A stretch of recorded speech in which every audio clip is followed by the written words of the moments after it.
안녕하십니까?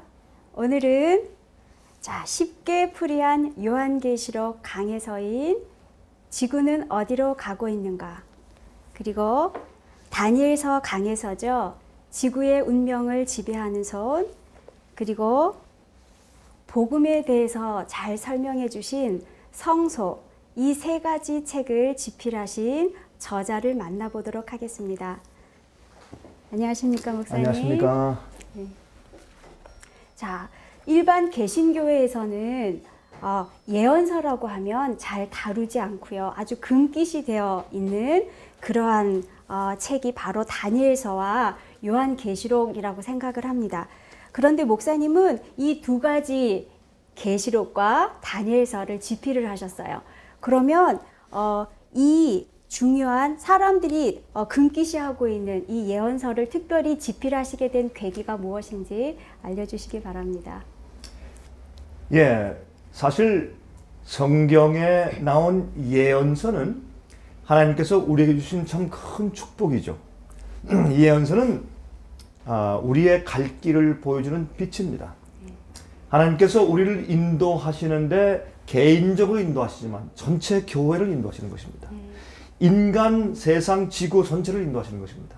이 지구가 어디로 가고 있고 어디로 향하고 있는지에 대해서 이 세상을 창조하시고 주관하신 하나님께서 우리에게 정확한 빛과 지도를 주시지 않았을 리가 없습니다.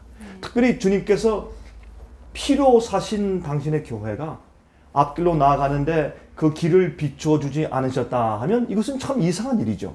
그렇죠? 어린 아이를 낳고 나서 어머니와 아버지가 그 아이를 그냥 팽개쳐 두지 않는 것입니다. 그 아이를 다 성장해서 제1례를 할 때까지 그 아이를 인도하고 가르치고 지도하는 것입니다. 마찬가지로 그 하나님의 말씀 가운데는 물론 우리를 의로 교육하고 또 우리에게 성품을 성장하게 하고 또 우리에게 교리로 교훈하시는 많은 말씀이 있으나 그러나 실제 우리가 사는 세상에서 이 세상이 어떻게 돌아가며 역사가 어느 길로 가고 있으며 앞으로 어떤 일이 생길 것인지에 대해서 우리에게 알려주시지 않는다면 그것은 참 우리가 믿을 수 없는 일이 되는 것입니다.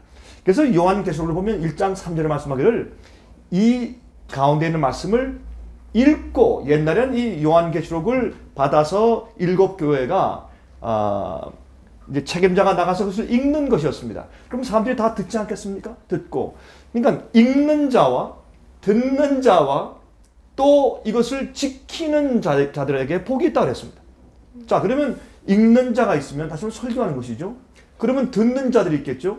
근데 듣고만 마는 것이 아니라 그 속에 있는 것을 지키는 자들에게 복이 있다고 그랬습니다. 그러면 만약에 우리가 이 계시록이나 다니엘에 있는 예언서가 만약 임봉되고 닫혀져서 우리가 읽을 필요가 없고 이해할 필요가 없다라고 말한다면 왜 하나님께서 이것을 예언서를 주시면서 이것을 읽는 자와 듣는 자와 지키는 자들에게 복이 있다고 말씀을 하시겠습니까? 그래서 그것만 보아도 이것은 반드시 우리가 이해해야 하는 말씀이고 또 이것을 이해한 자들과 이해하지 못한 자들의 차이는 하늘과 땅의 차이라고 우리가 볼 수가 있는 것입니다. 그래서 저는 오늘날 기독교에서 이렇게 중요한 하나님께서 우리의 앞길을 보여주시고 우리가 어디로 향하고 있으며 또 어떻게 살아야 하며 또 앞에 있는 함정이 무엇이며 마귀의 기만이 무엇이며 마귀는 우리를 넘어뜨리기 위해서 어떻게 역사하며 또 이렇게 앞으로 가는 입장에서 보면은 누가 하나님의 편에 있는 사람들이고 누가 마귀의 편에 있는 사람들이고 자 핍박하는 자들은 아무리 크고 또 멋있게 보이는 우리라고 할지라도 그들은 하나님의 반대편에 서 있는 것이고 핍박당하는 자들이 진리편에 서 있는 것이죠. 그러면 우리 그 예언서를 보면서 하나님께서 역사하시는 교회의 모습을 보게 되는 것입니다. 참 많은 말을 할 수 있겠지만 그러나 이렇게 중요한 것을 오늘날 기독교에서 등한히 하고 있기 때문에 저는 특별히 이 예언서에 대해서 깊은 관심을 가지고 연구해 온 터라 제가 이것을 써서 많은 사람들이 좀 읽고 이해했으면 좋겠다 하는 간절한 심령에서 이 책들을 제가 집필하게 되었습니다. 그러면 하나님의 백성 차원에서는 이 계시록과 다니엘서가 반드시 연구해야 되는 이 시대에 꼭 필요한 안내서인 거죠. 아, 그럼요. 이 책을 이 책을 모르고 신앙생활을 하는 것과 알고 신앙생활을 하는 데는 큰 차이가 있겠죠. 네. 그리고 이 예언이라는 것은 제가 자주 강의나 설교 때도 설명하지만은 예언서는 미리 앞으로 오는 일들을 미리 알기 위해서 자 앞으로 어떤 일이 옵니다. 또 이제 언제쯤 뭐가 생깁니다. 이렇게 아는 것보다 그건 어떤 의미에서 점장이들이 하는 일일 수가 있죠. 그것보다는 물론 앞으로 어떤 일이 생길 것이니까 조심하고 우리가 주의해야 되지만은 그것보다는 오히려 더 중요한 무게를 두는 것은 우리가 이 예언서에 기록된 말씀이 현재 내가 살고 있는 이 시대에 성취되는 것을 볼 때, 또 내가 살기 이전의 세대에서 이미 성취되어 온 것을 역사적으로 볼 때 우리가 깜짝 놀라는 것이죠. 그래서 이 성경 말씀의 저자인 하나님께서 말씀하신 이 말씀은 확실하구나. 주님은 살아계시구나. 내가 이 성경 말씀을 믿고 내 생명을 바쳐서 믿고 신뢰하고 따라갈 수 있구나. 그래서 하나님을 신뢰할 수 있게 만드는 것이 예언을 연구한 다음에 예언의 성취를 이해할 때 그것이 생기는 것입니다. 예. 맞습니다. 자, 그런데 이 성경의 가장 중점적인 포인트라고 할까요?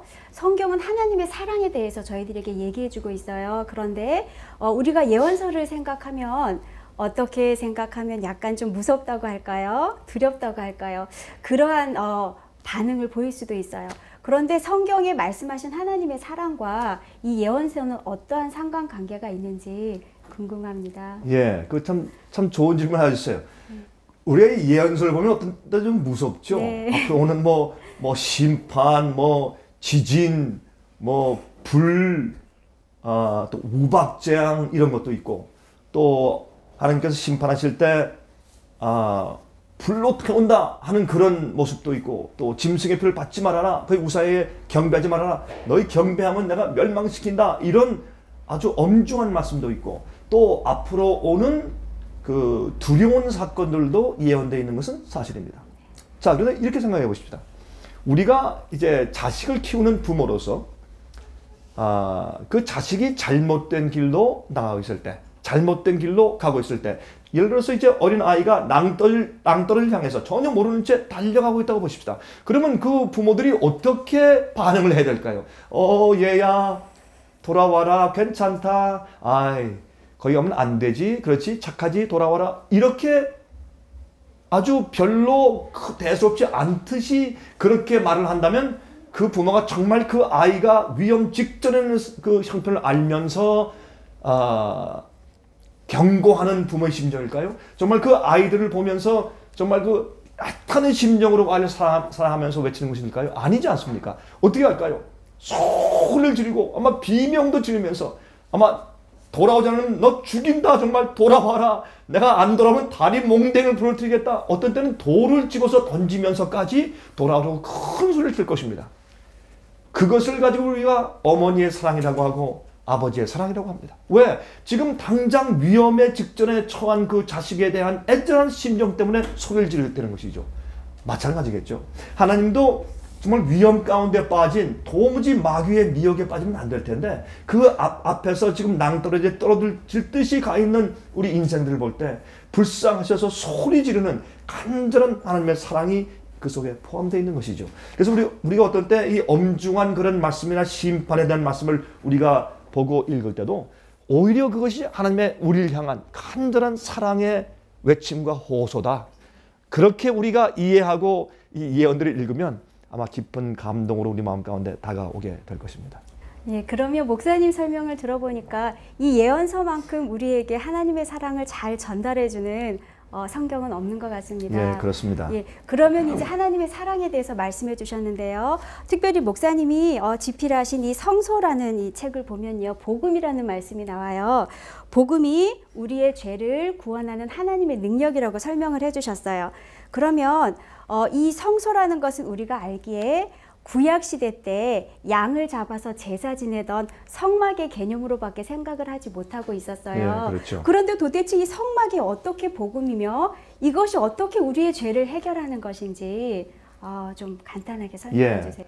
제가 이 성소책을 제가 쓸 때 사실 제가 여러 다른 책들이나 기사나 또 월간지에 기재하고 하는 일들을 제가 참 많이 했는데, 제가 사실 책을 쓸 때 가장 제 마음을 쓰고 가장 간절하게 쓴 책이 있다고 친다면 바로 제가 이 복음의 유일한 청사진인 성소에 대한 책을 제가 쓸 때입니다. 이거는 그렇게 두꺼운 책은 아니지만은 상당히 많은 의미가 집약되어 있는 책이라고 우리가 볼 수 있는데요. 성소하면 사실은 지루한 책으로 우리가 이해하기가 쉽죠. 우리가 이제 성경을 읽을 때 많은 사람들이 내가 올해는 성경 전체를 한 권을 전체 내가 읽겠다. 그래서 이제 1월 1일부터 통독을 시작합니다. 그래서 이제 결심을 단단히 하고 읽다가 창세기, 출애굽기 잘 읽습니다. 근데 레위기에 들어오면 그러면 사람들이 더 이상 나가길 싫어해요. 왜? 레위기는 참 좀 지루한 책입니다, 솔직히. 그리고 뭐 양들을 죽이고 뭐 가죽을 벗기고 배를 가르고 태우고 연기가 올라오고 피를 뿌리고 그러니까 상당히 좀 너무 의식적이고 또 옛날에 사람들이 한 어떤 그런 어떤 봉사의 의식적인 제물을 드리는 우리 현대인들은 이해하기 힘든 어떤 그런 이야기들로만 점철된 것처럼 오해하기가 참 쉽습니다. 그래서 레위기는 사실 읽기가 좀 부담스러운 책이죠. 그러나 제가 어느 때 가서 제가 레위기가 설명하는 것이 무엇인가, 이 성소, 하나님께서 성소제를 주신 그 목적과 이유가 어디 있는가라는 것을 제가 이해하게 됐을 때 이 책은 갑자기 저에게 요한복음 같은 복음서가 되어버린 것입니다. 갑자기 이 책이 저에게 구약 성경 속에 있는 복음서로 제 마음에 다가오게 된 것입니다. 제가 그래서 이 말씀을 가만히 읽어보니까 이 속에는 하나님의 은혜와 나를 구원하시고 나를 어떻게 죄의 문제에서 나를 구원하시고 내 속에 있는 그 악의 문제를 어떻게 해결하시는가 하는 하나님의 놀라운 구속의 계획, 또 나를 구원하시는 하나님의 그 놀라운 경륜, 어떤 청사진 같은 것, 또 주님의 복음의 그 펼쳐진 계획, 그것을 제가 발견하게 되었습니다. 제가 그래서 이 책을 제가 쓰게 되었는데, 이 성소는 사실 하나님께서 우리를 구원하시는데 어떻게 구원하시는가 하는 방법을 우리에게 알려주시기 위해서 실물 교훈으로 눈에 보이게 양을 끌어오고 양에게 손을 얹고 죄를 고백하고, 그럼 우리 죄가 고백할 때 어떻게 되는 것인가, 어떻게 하면 죄가 용서받는 것인가, 그 다음에 또 그 죄인이 직접 양을 이 목을 베어서 죽이고 피를 가지고 들어가서 뿌리고 하는 모든 이런 하나하나의 과정들을 통해서, 그것이 영적인 상징인데 그것이 우리의 체험을 말하는 것인데, 하나님께서 우리를 어떻게 용서하시고 어떻게 회개로 인도하시고 또 어떤 방법을 통해서 우리를 계단으로 인도하시는가라는 것을 설명해 주신 책이란 말입니다. 그래서 성소를 보면 성소에 세 가지 단계가 있죠. 성소뜰이 있고 성소가 있고 지성소가 있어요. 이것은 하나님께서 우리를 구원하시는 하나님의 계획을 단계로 보여주시는 말씀이란 말이에요. 그래서 제가 그것을 이해하면서 이게 우리와 무슨 상관이 있느냐, 그러면 이 하나하나의 경험, 성소 뜰에 들어가는 경험이 무엇을 말하는 것이냐, 그 다음에 성소에 이제 제사장이 들어가면 우리가 믿음으로 따라 들어가는데 따라 들어가서 어떻게 어떤 경험을 하는 것이냐, 그럼 지성소에 들어가서 대속죄의 경험을 하는 것은 도대체 무엇을 말하는 것인가, 그것을 쉽게 주님께서 실물 교훈으로 보여주셨으니까 옛날 이스라엘 백성들과 유대인들은 자기들이 직접 행하면서 그것을 배우도록 실물 교훈을 주신 것인데, 우리는 직접 성소 제도가 그 자체는 배웠기 때문에, 예수님이 유월절 양이 되어서 십자가에 돌아가셨으니까 그 눈에 보이는 실제 행위와 실물 교훈이 없기 때문에 성소 제도에 대한 것을 이해하고 성경 말씀을 읽으면서 그 의미를 우리 속에 부각시키고 우리가 그 성소에 행하는 그런 모든 제도를 따라서 우리가 영적으로 경험을 해야 됩니다. 그래서 성소 제도가 그렇게 중요한 것이고, 그것을 제가 설명하려고 애를 쓴 책이 바로 이 복음의 유일한 청사진 성소입니다. 다시 말해서 성소는 하나님께서 우리를 어떻게 구원하시는가 하는 복음에 대해서 그 설계하시는 계획의 청사진이라고 할 수 있겠습니다. 그러면 이 성소만큼 성소에 있는 기구, 성소에서 하신 제사장들이 한 모든 일들, 이런 모든 것들이 예수님과 복음에 관련된 것이네요. 그렇습니다. 그러니까 성소 자체를 우리가 알다시피 성소는 예수님을 상징하죠. 예. 그래서 그 성소에 있는 그 제일 장막을 계달의 장막으로 만들었죠. 다시 말해서 물개 가죽으로 했습니다. 물개는 물 속에 있을 때 보면은 상당히 아주 윤기가 나고 아주 굉장히 예쁘죠. 그 가죽이. 그러나 그 죽여서 가죽을 벗겨서 햇빛에 말리면 참 검은틱틱한 게 아주 보기 싫습니다. 그 가죽은 광야에서 이제 다닐 때에 굉장히 단단하고 또 질기기 때문에 그렇게 한 것도 사실이지만, 그러나 우리 인간의 몸을 쓰시고 이 땅에 오셔서 참 볼품없는, 사람들에게 볼 때 흠모할 만한 것이 없는 예수님의 겉모양을 상징하기 위해서 물개 가죽을 상징했죠. 그 안에 있는 것들은 또 양털, 피 묻은 양털, 또 하얀 깨끗한 양털, 또 그 안에는 이런 천에다가 천사들의 수를 넣고, 이렇게 해서 이것이 예수님을 상징하는 것이었고, 또 성소 뜰에 번제단 위에서 죽이는 양과 염소도 예수님을 상징하고, 또 제사장도 예수님을 상징하고, 또 성소 안에 들어가면 거기에 빛을 비추는 금촛대와 그다음에 또 오른쪽에는 떡상에 있는 떡도 나는 생명의 떡이라고 말씀하셨고, 또 분향단에서 우리를 위해서 기도하시는 그 대제사장과 거기에 또 향은 예수님의 의를 상징하고, 지성소에 들어가면 거기에 있는 쉐카나 글로리 하나님의 영광이 있고, 그 안에 언약궤 안에는 또 십계가 있고, 이 모든 제도 자체가 전부 다 예수님을 상징해 주는 것이죠. 그래서 그러나 그 안에 그것을 경험하는 우리도 거기에 포함되는 것이죠. 대제사장만 있는 것이 아니라 거기에는 죄를 지어서 용서받기 위해서 온 백성들도 같이 있단 말입니다. 백성이 없으면 대제사장이 필요 없습니다. 또 대제사장이 없으면 백성들이 아무리 죄를 용서받으려고 해도 용서받을 수 없는 것입니다. 그래서 이 성소 속에는 바로 하나하나 모든 거기에 있는 제단이나 기구들이나 심지어는 색깔들도 성소에 들어가면 이제 문인데 문이 다 휘장이에요, 옛날에는. 그럼 휘장인데 제일 처음에 휘장을 보면 색깔이 뭐냐면 거기에는 파란색, 빨간색, 그 다음에 보라색이 되어 있습니다. 근데 그 참 재미있는 것은 파란색은 성경에서 이 하나님의 율법 계명을 순종하는 우리의 충성심을 상징했어요. 그리고 빨간색은 예수님의 피를 상징하죠. 그런데 이 파란색과 빨간색을 섞어 놓으면 무슨 색깔이 됩니까? 예, 자주색 보라색이 되죠.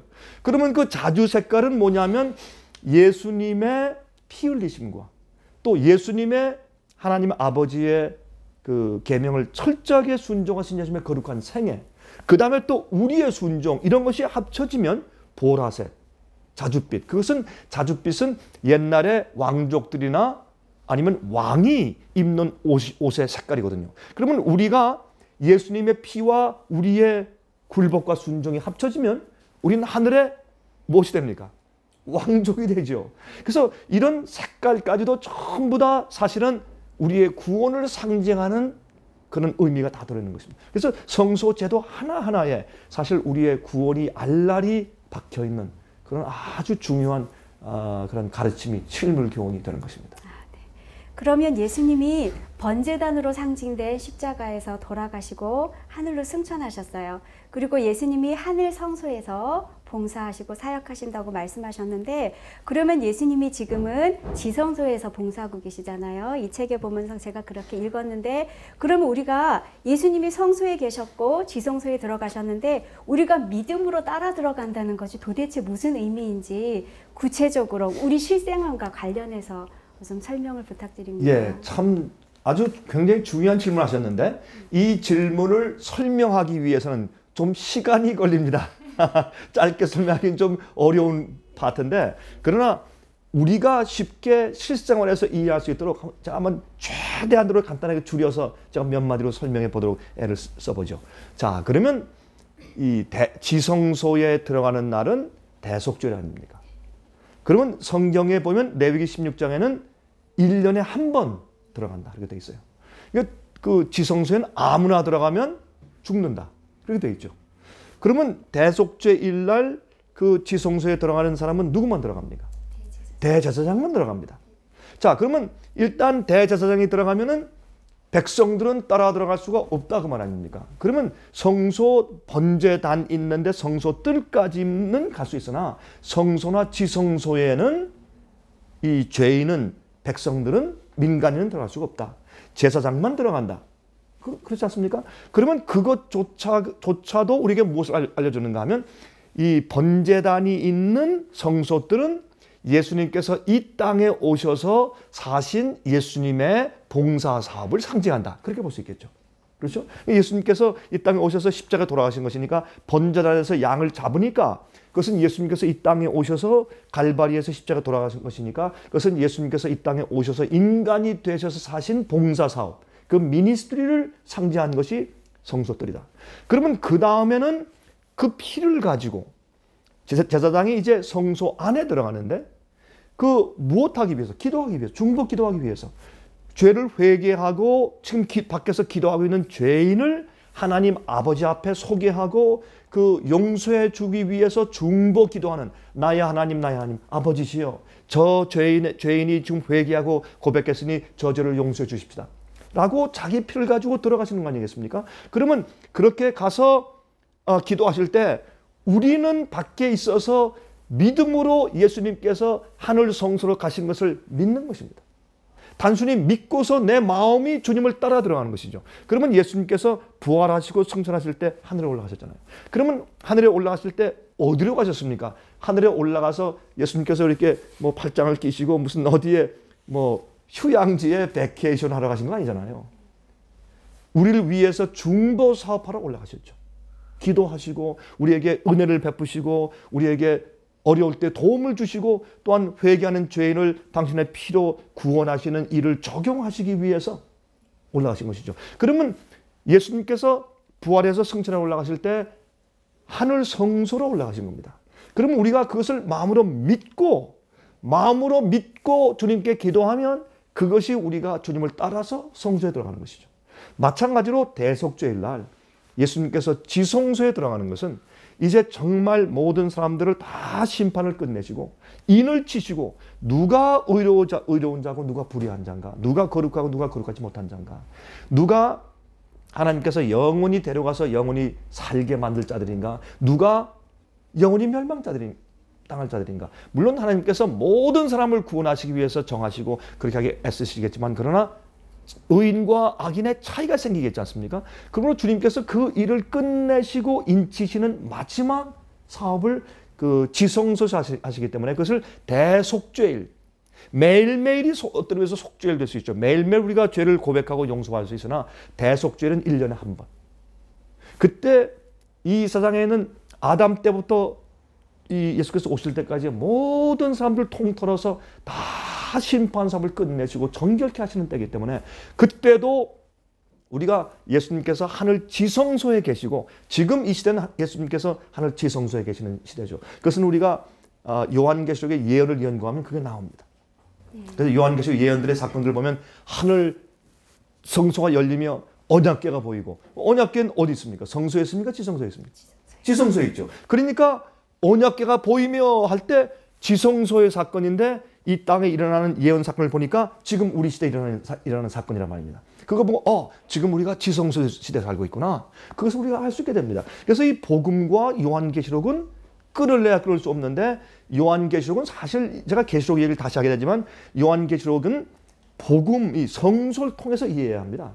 왜냐하면 요한계시록 1장을 보면 참 흥미 있어요. 1장을 보면 1장에 보면은 계시를 받을 때 제일 처음에 요하나 하는 음성이 들려서 뒤를 돌아보니까 하늘에 예수님이 보이는데 어떤 모습을 보이느냐? 7 금초대가 있는데 그 사이를 돌아다니시는 분으로 보여요. 그러면 그 7 금초대는 어디에 있습니까? 성소에 있죠. 그렇죠? 그러니까 성소 안에 계신 첫 번째 부분인 이 성소 뜰에서 들어가서 성소 안에 계신 예수님. 그러니까 예수님이 부활해서 승천해서 하늘에 올라가서 성소에 계시구나. 그때는 그리고 지금 이 시대는 지성소 계시구나. 그것을 우리가 알 수 있다고 말입니다. 그래서 이 성소로 시작해서 나중에 성소에서 지성소 사업이 끝난 다음에 큰 내성 번개가 있고 마지막 심판이 내려오고 7 재앙이 내려오면서 끝나는 것을 볼 때 성소에 대한 이해가 없이는 요한계시록의 그 예언의 흐름도 우리가 정확히 이해할 수가 없다.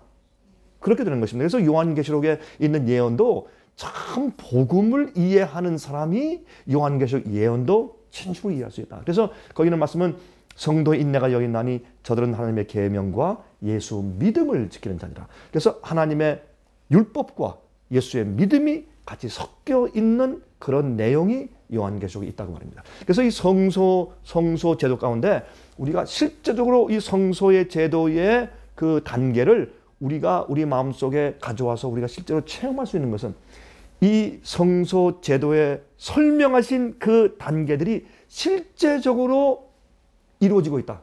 옛날 그것을 앞으로 오는 하늘 성소를 이해케 하기 위해서 지상에 있는 성소를 짓도록 하신 것처럼 또 우리는 지상 성소도 없는 이런 때에 그 성소가 하늘로 옮겨서 실제로 이루어지고 있다. 그것을 믿고 그대로 따라서 우리 마음이 그것을 믿고 주님을 따라가면 그 성소 제도에서 말씀하신 그 경험이 체험적으로 매일매일 우리에게 올 수가 있다. 저는 그래서 이 성소책을 쓰는 것은 사실은 우리가 실제적으로 이 성소 제도의 의미를 따라가서 체험하고 사는 것이 무엇인가, 그래서 이 결론이 무엇인가 하는 것을 설명하기 위해서 제가 애를 쓴 것입니다. 예, 그러면 정말 성소라는 이 책은 그냥 우리가 지식적으로만 이해하는 것이 아니라 예수님이 지금 하시는 사역, 우리가 그렇죠. 예수님이 지금 지성소에서 우리의 죄를 위해서 중보하시는 것 외에 정말 이 세상 역사를 끝마치시기 전에 누가 하늘에 살기에 합당한지 그렇지 않은지 그것을 심판하는 여러 가지 그런 하나님의 사업도 들어가 있고요. 그러면 아까 말씀하셨듯이 이 성소의 복음을 이해하지 못한 자들은 계시록에 나와 있는 현대 예언서에 대해서도 정말 진심으로 감사하고 정말 고마워하는 마음으로 받아들일 수 없다라고 하셨는데요. 그러면 이 성소에 나타나신 예수님의 사랑을 이해한 사람만이 예언서에 나타난 이런 우리를 위해서 사랑의 마음으로 정말 우리를 하늘에 합당한 자로 살게 하시기 위해서 우리를 구원하기 위해서 베풀어 주신 그 예언서들을 감사한 마음으로 받아들일 수 있다라는 얘기죠. 네, 그렇습니다. 네. 분명히 그렇습니다. 지금 잘 설명하셨는데 요한계시록의 주인공은 예수님 아닙니까? 예. 그래서 요한계시록 1장 1절부터 말씀하기를 예수 그리스도의 계시라 이렇게 시작하는 것입니다. 그러니까 요한계시록을 우리가 타이틀을 지을 때 요한계시록인데 사실은 타이틀을 예수계시록으로 그리스도의 계시로 사실 타이틀을 그렇게 붙였어야 하는 것이죠. 그래서 요한계시록 예언 자체의 주인공은 예수님이고 예수님께서 천사에게 준 그 계시를 천사가 가지고 내려와서 가브리엘이 사도 요한에게 보여준 것이죠.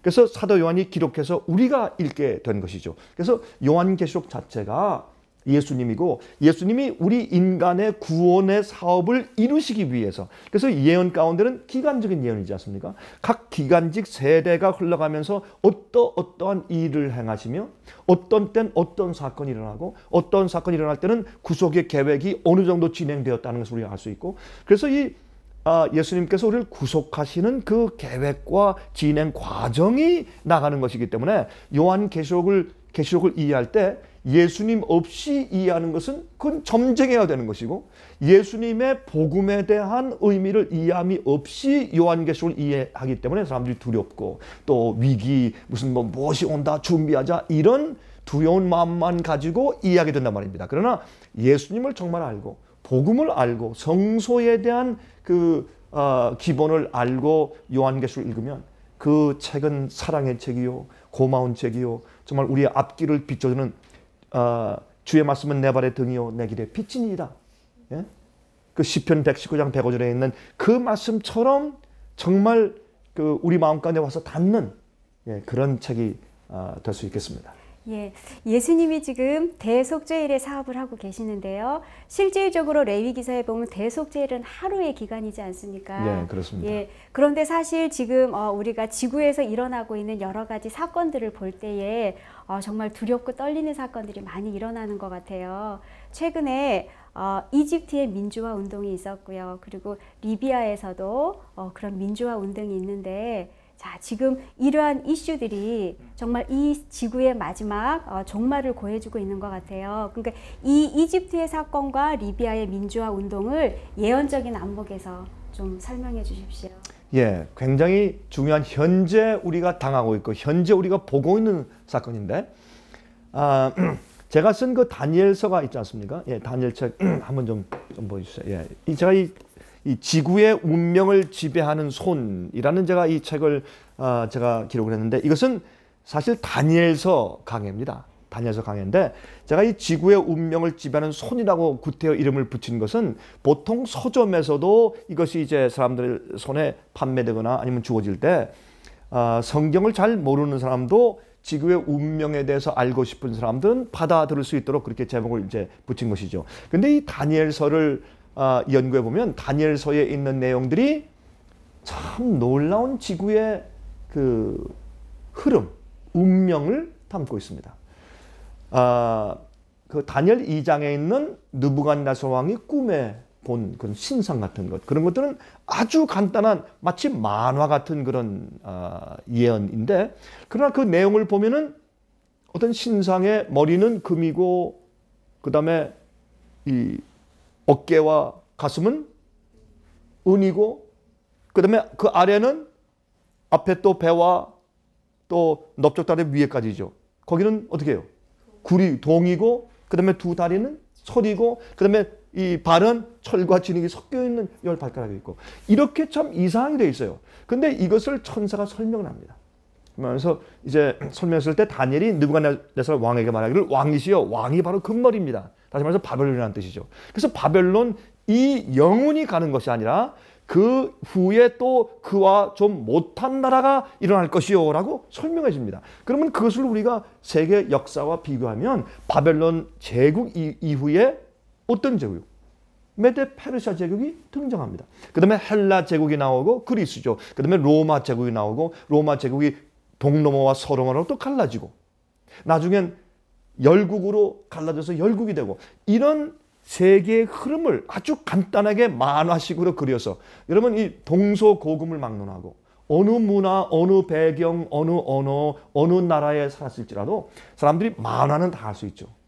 미소 그러면 사람들이 다 알 수 있고 그 다음에 또 음악 같은 것도 뭐 어디 살든지 그것을 이해할 수 있는 것처럼 만화, 그림도 간단하게 모든 사람이 언어가 달라도 이해할 수 있지 않습니까? 그런 식으로 시간이 흐르고 이런 지방과 인종과 문화의 배경이 달라도 이해할 수 있도록 주님께서 이 중요한 사건을 만화로 그려주신 것입니다. 그래서 그것을 보면은 이 지구상의 흐름을 알 수 있어요. 그런데 느부갓네살 왕은 욕심이 생겨가지고 아닙니다. 우리 이 바벨론 나라가 영원히 멸망하지 않습니다. 그래서 온 전체를 금으로 만들어 놓고 그걸 세워놓고서 경배를 했습니다. 그것이 다니엘 3장에 나오는 이 우상을 경배하는 그런 환란이 오는 것이죠. 이제 이것을 빌려다가 요한계시록 13장에서는 짐승의 표의 환란, 짐승의 우상에 경배하고 짐승의 표를 받으라, 안 받으면 죽인다라고 하는 그 상징으로 이제 사용되죠. 하여튼 이러니 배제하고 그래서 이 다니엘서에 보면 기가 막히게 지구 역사의 흐름을 설명하고 있습니다. 다니엘 7장을 보십시다. 그러면 바벨론, 메데페르시아, 헬라, 로마 이렇게 흘러가는 그것을 또 다시 재반복해서 짐승으로 보여주시는데 사자, 곰, 표범, 무서운 용 같은 짐승. 그래서 무서운 용 같은 짐승은 로마인데 거기서 열뿔이 나고 또 이상한 작은 뿔이 올라오고 이렇게 해서 이 지구의 역사의 흐름을 너무 쉽게 어느 시대 사람이나 알 수 있도록 그렇게 설명해 주신 것이 다니엘서입니다. 그런데 다니엘서 11장에 가면 기가 막힌 예언이 나와요. 11장 한 장에 나오는 그 자세한 예언들을 보면 우리가 정말 깜짝 놀랐는데 거기에 자세한 예언들 가운데 무엇이 나오느냐. 예수께서 어릴 때 태어나실 때 베들레헴에 태어나지 않습니까? 그러면 이제 요셉과 마리아가 사실은 나사렛에 살던 사람들인데 갈릴리에. 근데 성경은 베들레헴에서 태어나신다고 되어 있어요. 그런데 말이에요. 이 천사들이 보았을 때 예를 들어서 보았을 때 지금 예수님이 탄생할 때가 되었는데 아직도 이 요셉과 마리아는 어디 있습니까? 나사렛에 있어요. 그러면 안 되는데 그러면 나사렛에 태어나면 성경 예언이 맞질 않는데 아마 천사들도 좀 답답했을 것입니다. 그런데 그 예언이 어떻게 됐습니까? 이 로마 황제가 어떻게 합니까? 모든 사람들은 다 호족하고 그 호족을 하러 다 고향에 돌아가라. 왜? 호족에서 다 등록을 해야 세금을 정확하게 받으니까. 세금을 받아내기 위해서 그 로마가 지배하는 지역에 있는 그 제국에 있는 모든 사람들은 다 가서 호적을 하라. 그래서 할 수 없이 그 만삭된 그 아내 마리아를 데리고 요셉이 당나귀에 태우고 지금 걸어서 베들레헴으로 가는 것입니다. 그래서 아마 천사들도 놀랐을 것입니다. 그래서 베들레헴에 그때 갔는데 많은 사람들이 호적하러 몰려있기 때문에 여관에 방이 없는 겁니다. 그래서 할 수 없이 말구유에 가서 아이를 낳습니다. 그래서 이제 천사가 너희 가서 말구유에서 누워있는 강보에 쌓여있는 아기를 보면 그것이 너에게 증거가 될 것이라 그런 말씀이 있어요. 이 모든 것이 그게 다니엘서의 예언과 관계가 있는데 다니엘서 11장에 보면 이 세금을 내게 하는 로마 황제 이야기의 예언이 기록되어 있어요. 왜 그것이 기록되는가? 예수님의 탄생과 관계가 있기 때문에. 그래서 다니엘 11장은 참 이 클레오파트라 애굽의 여왕도 나오고 그래서 남방왕과 북방왕의 싸움이 계속 나오는 것이에요. 그렇게 하다가 맨 마지막에 11장 마지막에 40절부터 45절에 가면 놀라운 말씀이 나오는데 거기에 남방왕과 북방왕의 싸움이 나와요. 싸움이 쭉 나오다가 그 다음에 마지막에 가서 어떤 일이 나오는가? 요즘에 일어나는 이런 중동 전쟁과 전쟁, 중동에 일어나는 이런 소요 사태와 그냥 사람들이 데모하는 것들, 폭도 일어나는 것들, 그렇죠? 그다음에 그것이 애굽에서 일어났고 리디아에서 일어났고 이것이 아랍 국가, 이슬람 국가 전체에 퍼져가고 이런 것들도 예언되어 있는 것을 볼 수 있어요. 근데 제가 한 가지 고백을 할게요. 제가 이 책을 쓸 때는 현재 일어나는 애굽과 리디아를 포함해서 지금 이 중동 지방과 특별히 이 북부 아프리카에서 일어나는 이런 사건들에 대해서 제가 채 이해하지 못했습니다. 아직 그게 일어나지 않았기 때문에 도대체 이 얘기가 무엇일까? 제가 그 지점까지만 생각하고 고민하면서 이 책을 썼는데 지금 보니까 갑자기 애굽도 마땅히 서지 못하고 견디지 못할 것이요. 나중에 리비아도 또 구수는 아프리카입니다. 아프리카의 그 에티오피아죠. 북부 아프리카 지방들도 나중에 가서 아랍 국가들도 여러분 지금 제일 골치 아픈 세력이 뭐예요? 아랍 국가, 이슬람 국가들 아닙니까? 이 세력들도 이 북방 왕, 남방 왕이 아니라 북방 왕에게 도무지 어쩔 수 없이 굴복하고 시종이 될 것이라 그들의 금과 은과 보물도 잡힐 것이라 그런 말씀이 있는 것을 보고 이 북방왕이 공산권을 무너뜨리고 영원한 땅인 미국도 무너뜨리고 이 공산권과 싸웠습니다. 미국과는 싸우지 않습니다. 그런 예언들이 기록되어 있어요. 그리고 마지막에 이런 이슬람 국가의 세력들도 넘어뜨린 다음에 그 다음에 나오는 예언은 다니엘서 11장에 보면 그 다음엔 환란이에요. 아주 어려운 환란이 오고 참으로 똑바로 믿는 사람들에게 핍박이 온다는 기록이 있어요. 그래서 제가 요즘에 있는 것을 보면 이제 내가 이 책을 다시 써야 되겠다. 그런 생각이 들어가요. 특별히 마지막 부분은 다시 좀 집필을 해야 되겠다. 그런 생각이 들어가는 것입니다. 이 책은 놀라운 책입니다. 그래서 이건 여러분들이 한번 구해서 읽으셔야 합니다. 그래야 이렇게 짧은 시간에 설명드릴 수가 없습니다. 그래서 이 예언을 볼 때 현재 살고 있는 이 시대에 일어나는 이런 놀라운 사건도 성경에 단순하고 간단하게 이미 기록되어 있다. 그래서 이런 예언서들은 우리에게 앞길을 보여주는 하나님의 빛이요.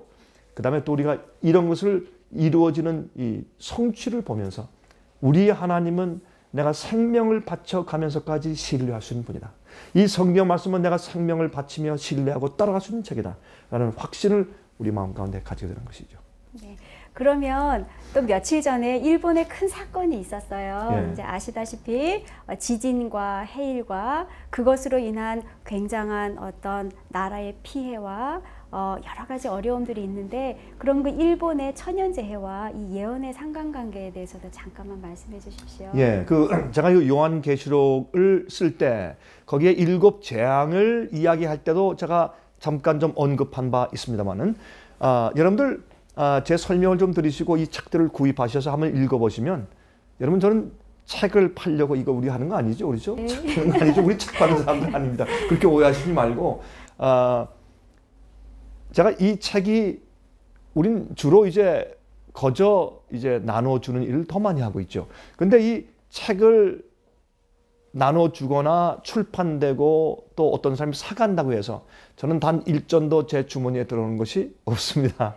제가 그 말씀을 드리는 이유는 그만큼 이런 말씀들을 우리가 많은 사람들이 깨닫고 알게 하기 위해서 편했다는 것을 제가 강조하기 위해서 제가 말씀을 드리는 것인데, 여러분 보세요. 이번에 일본에 엄청난 일이 일어났습니다. 9.0의 릭터 스케일 9.0의 지진. 근데 그것이 도쿄 동북 쪽에 있는 바다 밑에서 일어났어요. 근데 요즘에 보니까 옛날에 지진 그러면 땅에서 일어나는 것으로만 생각했는데 요새는 주로 바다에서 일어나요. 그러면 바다에서 일어나면 이게 더 무서워요. 그러면 지진은 바다에서 일어나도 흔들리는 건 땅이 흔들리는 건 마찬가지인데, 이번에 보니까 일본 열도 전체가 2.4m가 흔들려서 한국 쪽으로 가까이 왔대요. 2.4m가. 우리 뭐 원래 일본 사람들은 우리 한국의 후손들이라고 우리가 믿지만은 아마 조금 더 가까이 왔어요, 우리한테. 뭐 지리적으로도. 그런데 엄청난 일이 일어났죠. 저는 뉴스를 보면서 정말 가슴이 아프고 눈물이 나더라고요. 특별히 어머니 품속에 있는 어린아이가 먹을 것이 없다는 얘기를 들으니까 저도 손자가 있는데 정말 울컥 이 눈물이 나는 그런 느낌을 제가 느꼈어요. 참 정말 불쌍한 일이 생겼는데, 근데 이런 일이 바다에서 났다. 그러면 누가복음 21장에 참 흥미있는 말씀이 있죠. 앞으로 사람들이 파도의 물결을 보고 파도의 침을 보고 두려워할 것이라.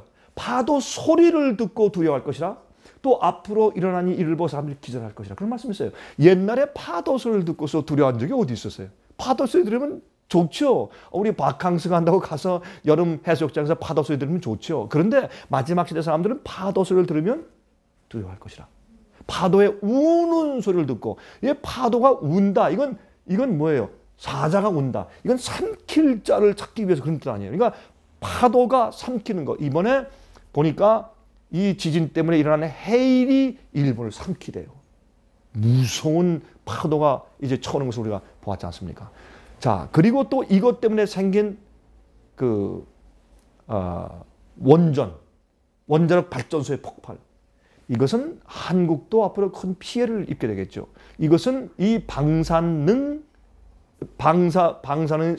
선과 방사능이 퍼지면, 이것은 참 뭘 어떻게 큰 일이 생길지 우리는 가늠하기 힘든 그런 엄청난 재앙이 되는 것입니다. 또 이것 때문에 섬이 흔들리고 어떤 산은 무너지고, 이것 때문에 또 일본에 또 화산이 폭발했죠.